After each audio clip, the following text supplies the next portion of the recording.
दोस्तों, मेवात क्षेत्र में किसान इस टाइम आर्थिक तंगी से जूझ रहा है। किसानों के पास खेती के अलावा कमाई करने का और कोई संसाधन नहीं है, जिसके चलते किसान इस टाइम आर्थिक तंगी को झेल रहा है। दोस्तों, हम आपको बता दें कि मेवात क्षेत्र के रहने वाले किसान अपने खेतों में सिंचाई करने के लिए कर्जा ले लेकर अपनी फसल को उगाते हैं, लेकिन जब फसल बेचने का समय आता है तो उनकी फसल अच्छे भाव में नहीं बिकती, जिसके कारण किसान इस टाइम दुखी होकर परेशान है। अगर वहीं दूसरी ओर खाद, बीज और डीजल की बात करें, जिसने महंगाई के दौर में आसमान को छू लिया है, इतना महंगा खरीदना किसानों को भारी पड़ रहा है।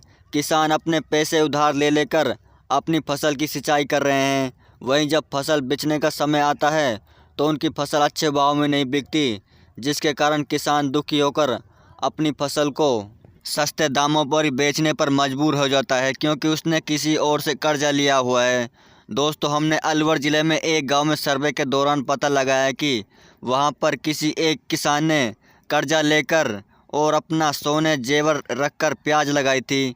जिस टाइम प्याज लगाई उस टाइम खाद, बीज इतना महंगा था कि जिसको ख़रीदना मुश्किल हो गया। लेकिन जब प्याज पककर तैयार हो गई, अब उसको बेचने का समय हुआ तो प्याज मंदी हो गई, जिसके कारण जितना उनका खेत में पैसा लगा है वो भी निकलना मुश्किल हो रहा है। इसी बात को लेकर किसान दुखी है, क्योंकि किसी से लिया हुआ कर्जा वापस करे या फिर प्याज बेचकर अपने बाल बच्चों को पाले।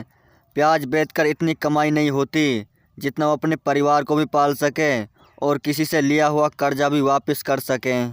वहीं दूसरी ओर अलवर ज़िले के किसानों का कहना है कि इस भाव से बेचने से तो अच्छा है कि प्याजों को खेत में ही सड़ने दें, क्योंकि जिस भाव में प्याज बेच रहे हैं उस भाव से तो कर्जा तो क्या, उनका डीजल खाद का पैसा भी वसूल नहीं होगा।